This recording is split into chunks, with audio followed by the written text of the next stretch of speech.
사랑하는 은혜와 진리 장로교회 교우 여러분, 어젯밤도 평안하셨습니까? 오늘도 우리의 믿음과 행함이 일치함으로 하나님을 예배하는 하루가 되시기를 주님의 이름으로 축원합니다. 오늘 새벽에 만나 본문은 사무엘상 29장입니다. 사무엘상 29장 1절로 11절을 제가 읽어드리겠습니다.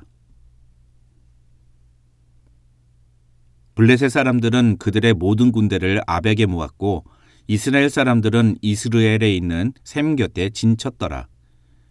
블레셋 사람들의 수령들은 수백 명씩 수천 명씩 인솔하여 나아가고 다윗과 그의 사람들은 아기스와 함께 그 뒤에서 나아가더니 블레셋 사람들의 방백들이 이르되 이 히브리 사람들이 무엇을 하려느냐 하니 아기스가 블레셋 사람들의 방백들에게 이르되 이는 이스라엘 왕 사울의 신하 다윗이 아니냐. 그가 나와 함께 있은 지 여러 날 여러 해로되 그가 망명하여 온 날부터 오늘까지 내가 그의 허물을 보지 못하였노라. 블레셋 사람의 방백들이 그에게 노한지라. 블레셋 방백들이 그에게 이르되 이 사람을 돌려보내어 왕이 그에게 정하신 그 처소로 가게 하소서.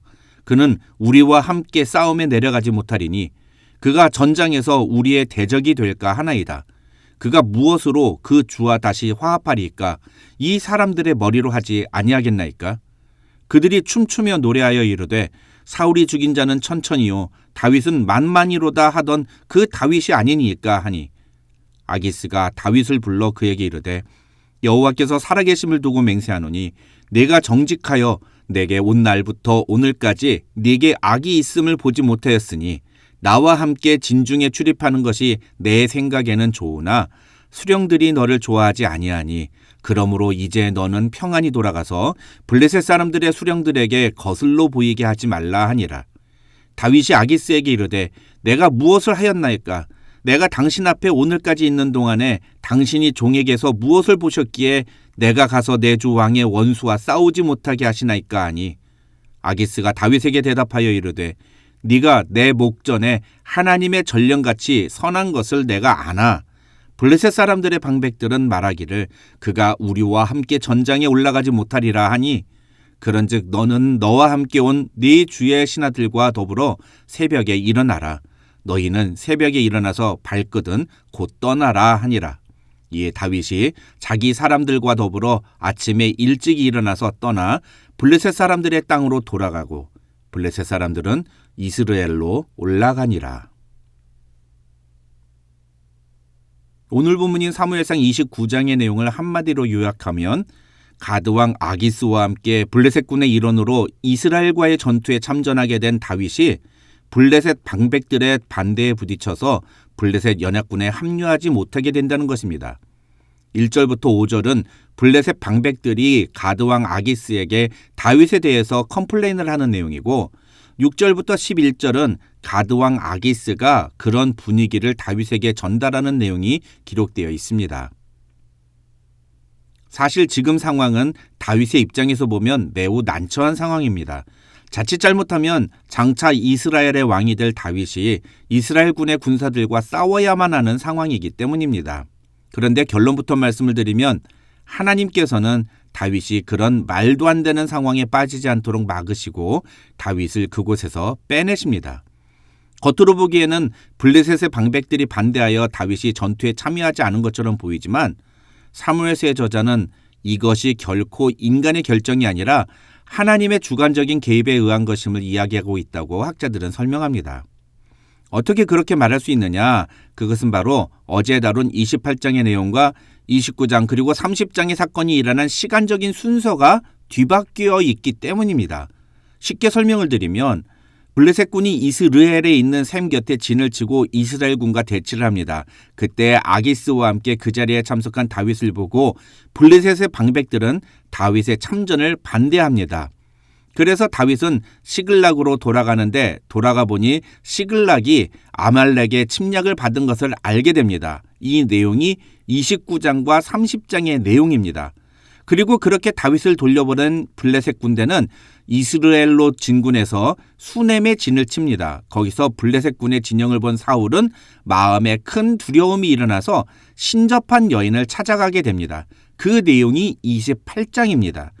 그리고 28장은 31장으로 연결이 됩니다. 이 31장에서 이스라엘은 블레셋군에 패배하고 사울과 그의 아들 요나단은 죽음을 맞이합니다.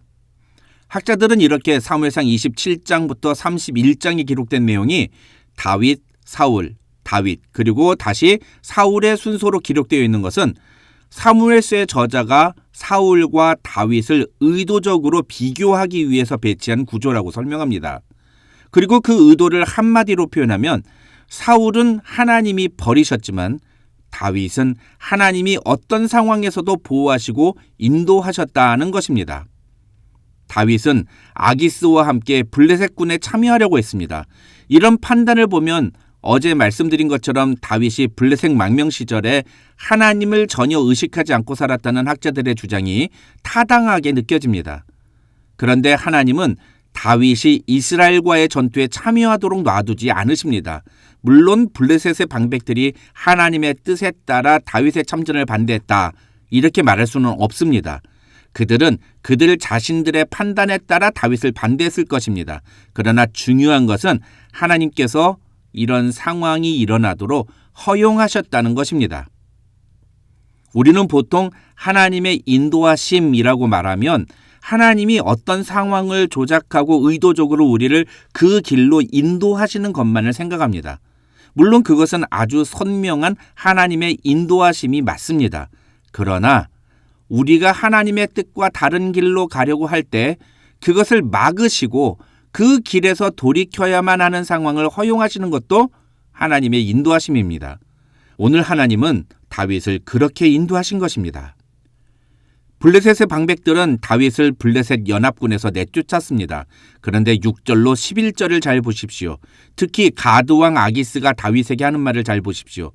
6절에서 아기스는 다윗에게 여호와께서 살아계심을 두고 맹세하노니라고 말합니다. 또 9절을 보면 네가 내 목전에 하나님의 전령같이 선한 것을 내가 안다고 말합니다. 이런 표현은 블레셋 사람들은 잘 쓰지 않는 이스라엘 사람들의 전형적인 어법입니다. 다시 말해서 불신자인 가드왕 아기스는 하나님을 믿는 다윗이 쓰는 언어로 다윗을 위로하고 권면했다는 것입니다.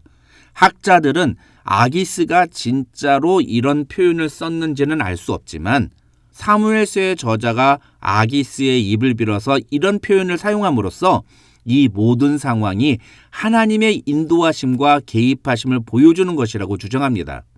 그런데 여러분, 서두에 저는 이 사무엘상 29장은 단순히 29장만 놓고 볼 것이 아니라 27장부터 31장에 나오는 내용들을 가지고 이해해야 한다고 말씀드렸습니다. 그렇다면 이 과정에서 기록된 다윗의 모습은 어떤 모습입니까? 27장에는 하나님께 여쭙지 않고 자신의 판단대로 블레셋 망명길에 오른 다윗의 모습이 기록되어 있습니다. 그 망명 생활 동안 다윗이 보여준 모습은 그술 사람과 기르스 사람과 아말렉 사람을 침노하고 그들을 죽이는 것이었으며 나아가 가드왕 아기스를 완벽하게 속이는 삶이었습니다. 심지어 그 기간 동안 그는 단 한 번도 하나님을 찾지도 않았고 하나님에 대해서 언급하지도 않았습니다. 오늘 본문에서도 다윗은 블레셋군의 일원이 돼서 이스라엘 군과의 전투에 참전하려고 합니다. 블레셋의 방백들이 자신을 반대한다고 아기스가 말하니까 8절을 보면 다윗은 내가 이제까지 뭘 잘못한 게 있다고 나를 이렇게 대접하십니까? 라면서 화까지 냅니다. 저는 이것은 다윗의 진심이었다고 봅니다. 그렇다면 이런 다윗의 모습이 하나님 앞에서 옳고 의롭다고 말할 수 있습니까? 이런 모습만 놓고 보면 하나님이 다윗을 보호하시고 인도하셔야 할 이유가 무엇이라고 할 수 있을까요?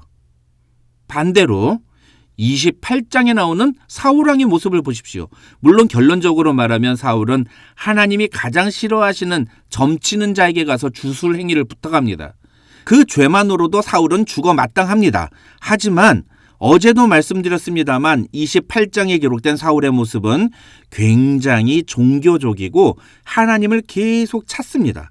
사무엘이 죽자 이스라엘에서 점치는 자와 무당을 모두 내쫓고 블레셋 군이 쳐들어오자 하나님께 나아가 간절히 기도하는 모습을 보여주었습니다. 자신의 어려움 앞에서 하나님을 찾는 모습을 보여준 것입니다. 그런데 그런 사울에게 사무엘의 영이 뭐라고 말했습니까? 여호와께서 너를 떠나 네 대적이 되셨다. 무슨 얘기입니까?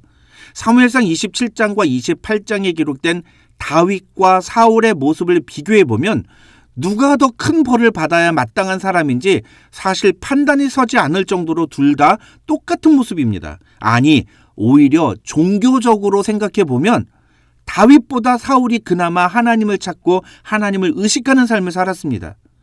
그런데 하나님은 사울에게서는 떠나서 사울의 대적이 되시고 다윗은 블레셋 사람들의 반대를 통해서 다윗을 보호하시고 인도하셨다는 겁니다.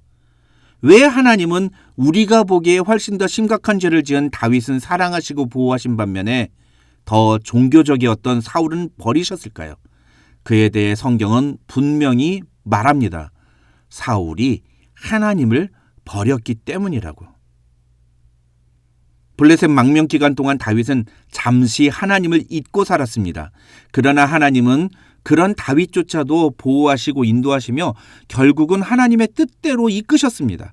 그래서 다윗은 평생에 하나님의 뜻에 가장 합한 사람이 됩니다. 그렇다고 다윗이 죄를 짓지 않았느냐? 그렇지 않습니다. 오히려 왕이 된 후에 다윗은 윤리적으로 더 심각한 죄를 짓게 됩니다. 나중에 사무엘 하에서 살펴보겠습니다만 다윗이 밧세바 사건에서 보여준 행동들은 사울이 다윗을 죽이기 위해 했던 행동들보다 더 악질적이고 심각한 행동들이었습니다. 그러나 그렇게 윤리적으로 최악의 죄악을 저지른 다윗을 하나님은 구원하시고 보호하시며 인도하셨습니다. 그것이 성경이 우리에게 보여주는 하나님의 사랑의 모습입니다. 다윗을 향한 하나님의 사랑은 편파적이고 일방적입니다. 이해할 수 없는 모습입니다. 그런데 놀라운 것은 바로 그런 하나님의 편파적이고 일방적이며 이해할 수 없는 사랑과 은혜와 인도하심 그리고 보호하심을 경험한 사람들이 또 있다는 것입니다. 그것이 누구입니까? 바로 우리들입니다. 다시 말해서 사무엘상 27장과 29장에 나오는 다윗의 모습은 죄 가운데 살지만 하나님의 인도하심과 보호하심을 경험하며 살아가는 우리의 모습을 보여주고 있는 것입니다. 오늘 본문을 통해서 우리는 우리를 인도하시며 구원하시는 하나님의 은혜와 사랑을 다시 한번 깨달아야 합니다. 하나님은 우리가 착한 일을 하거나 죄를 짓지 않았기 때문에 우리를 사랑하시고 우리를 인도하시는 것이 아닙니다. 하나님은 우리가 여전히 죄 가운데 빠져 살고 있음에도 불구하고 우리를 사랑하시고 인도해 주셨습니다. 그것이 하나님의 은혜인 것입니다. 오늘도 이런 하나님의 인도하심과 보호하심의 은혜를 인정하면서 하나님을 나의 주로 고백하며 살아가는 하루가 되시기를 주님의 이름으로 축원합니다.